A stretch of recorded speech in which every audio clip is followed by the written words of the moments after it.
Sweden government جو کر رہی ہے بالکل غلط ہے. وہاں پہ چاہے وہ شخص ہے اس کا اپنا ذاتی فعل ہو, لیکن وہاں پہ قانون سازی ہونی چاہیے کہ تمام مذاہب سے جو رہنے والے لوگ ہیں ان کو بھی حق حاصل ہونا چاہیے کہ ان کی مذہبی جو چیزیں ہیں ان کی عزت کی جائے, ان کو عزت دی جائے. جس طرح پاکستان میں تمام مذاہب کو عزت دی جاتی ہے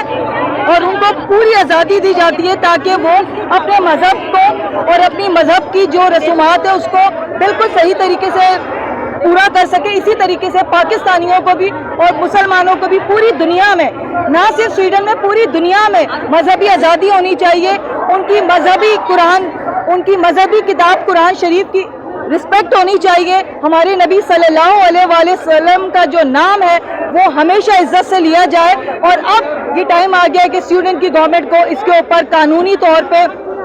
اپنا قانون بنانا چاہیے اور مسلمانوں کے جذبات کو مجروح کرنے